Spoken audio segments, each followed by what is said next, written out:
আসসালামু আলাইকুম। কক্সবাজারের চতুর্থ দিনে আমরা মেরিন ড্রাইভ হয়ে পাটুয়া টেকে গিয়েছিলাম। আর এই রোডটা আমাদের অনেক ভালো লাগে, অনেক পছন্দের। আর পাটুয়া টেকে গেলে কার না মন ভালো লাগে, প্রতিবারই এখানে যাওয়া হয়। তো প্রত্যেকবার এক একটা ওয়েদারে আমরা এখানে গিয়েছি, পাইছিও। সন্ধ্যা বলেন, বৃষ্টি বলেন, রোদ বলেন। তো মাশাআল্লাহ এবার অনেক রোদ ছিল। আমরা অপেক্ষা করছিলাম যে কখন আমরা পাথর পাবো, একটু ছবি তুলবো। তো আস্তে আস্তে পানি নেমে যাচ্ছিল, পাথর বের হচ্ছিল, বিশেষ করে প্রবাল। যাই হোক, পাথর এই জন্য বলছি এটাকে পাথরের রানীও বলে। তো নুহার অনেক ছবি তুলে দিচ্ছিলাম এবং নুহা খুব মজা পাচ্ছিল। 2023 সালে আগস্টের দিকে যখন আমরা গিয়েছিলাম এর আগের বছরে, তখন ফুল একবারে বৃষ্টির ওয়েদার পাইছি। চারিদিকে ওয়েদার দেখেই বুঝতে পারছেন, শুধু মেঘ করেছিল, বৃষ্টি হচ্ছিল, একটা মানুষও ছিল না। তখন অনেক শামুক পড়েছিল। নুহা তখন একটু ছোট ছিল, ও শুধু শামুক করে বেড়াচ্ছিল, বৃষ্টি ছিল, আমাদের খুবই ভালো লাগছিল ওই ওয়েদারটা। তো পুরনো একটু ভিডিও ছিল, তাই এখানে অ্যাড করে দিছি। আর এবার তো শুধু রোদ আর রোদ, মাশাল্লাহ তারপর অনেক ভালো লাগছে। নুহা আসলে প্রতিটা ফ্লেভারই ওই খুব মজা পাই, বৃষ্টি বলেন রোদ বলেন, ওর তেমন গায়ে লাগে না, ওর হচ্ছে শুধু পানি পাইলেই হইল। ওদের কারণে সমুদ্রকে একটু পরিষ্কারভাবে দেখা যায়, আকাশ আর সমুদ্রকে আলাদা করে পার্থক্য করা যায়, কিন্তু যেটা মেঘ করলে আসলে তেমনটা বোঝা যায় না। আর এই সময় ছবি অনেক সুন্দর আসে। মাশাআল্লাহ সেদিন অনেক মানুষজন ছিল, আমরা বেশি ভিড়ের মধ্যে যাই নাই, মোটামুটি একটু ভিড় থেকে দূরেই ছিলাম। তো নুহা জামা পরে তো খুব বোরিং ফিল করতেছিল, তাই সে বলতেছে সে ড্রেস চেঞ্জ করবে, আর সে আমার কাছ থেকে ড্রেস চেঞ্জ করে নিল। তো নুহা তো এখানে অনেকক্ষণ খেলা করলো, খেলা শেষই হয় না তোর পানি পাইলে। তো আমরা বললাম যে চলো যাই, এখন আমরা সুগন্ধা বিচের ওইদিকে যে একটু ভিজাভিজি করি। তো সে কিছুতেই পানি থেকে উঠবে না, বলতেছে আমাকে এখানেই ভিজাই দাও, আমি এখানেই গোসল দিব।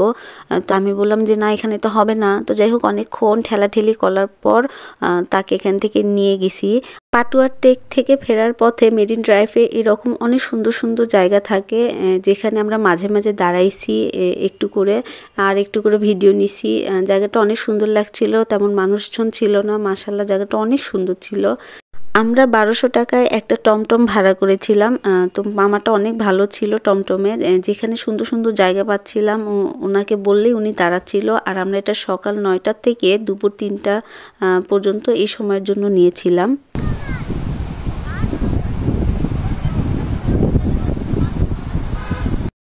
আবার কিছু দূর সামনে এসে দেখলাম এখানে অনেক সাম্পান ছিল, তাই আমরা এখানে দাঁড়িয়েছিলাম, একটু ছবি তুলবো, ভিডিও করব। জায়গাটা এত ভালো লেগে গিয়েছিল যে আমরা যে সুগন্ধা বিচে আবার ফিরে যে পানিতে ভিজবো সেই কথাই ভুলে গিয়েছিলাম। এখানে অনেকটা টাইম ছিলাম, খুবই ভালো লাগছিল, অনেক ছবি তুলছি, অনেক ভিডিও করছি।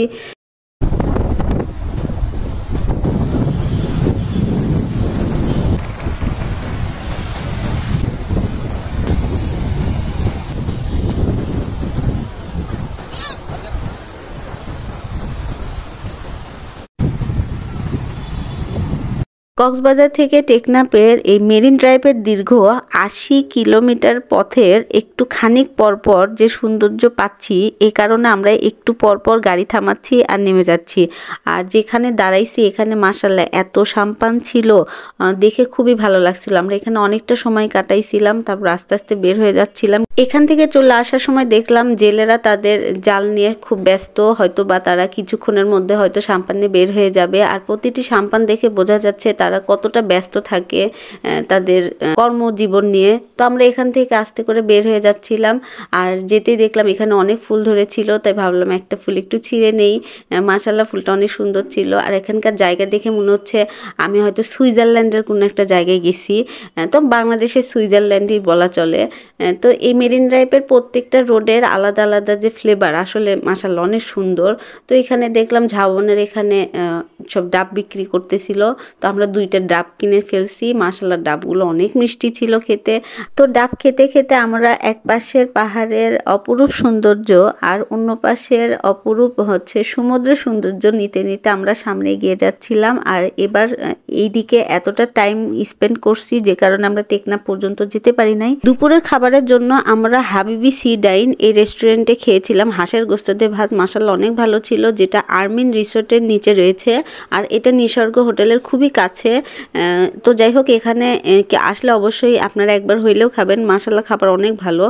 তো রাতে আমরা এই তো শপিংয়ের জন্য বের হয়েছিলাম, নোয়াকে শুটকির সঙ্গে ভিডিও করে নিয়েছি একটু। রাতে আমরা শপিং শেষ করে ঠিক 12টা 24-এর দিকে আলগনিতে খেতে গিয়েছিলাম। তো আমরা অর্ডার দিয়েছিলাম বিফ বিরিয়ানি। তো সেদিন অনেক ক্ষুধা পাইছিল শপিং টপিং করে একবারে। যাই হোক, তো মাশাআল্লাহ খাবারটা অনেক মজা ছিল। তো ভিতরে ছিল গরুর গোস্ত, ঠিক কালা ভুনা টাইপের গোস্ত ছিল। তো পেট ভরে খাইছি, ক্ষুধাও ছিল অনেক পেটে। এই হোটেলটা অনেক রাত পর্যন্তই খোলা থাকে। তো আজকে এই পর্যন্ত, সবাই ভালো থাকবেন, আবার একটা ভিডিওতে দেখা হবে।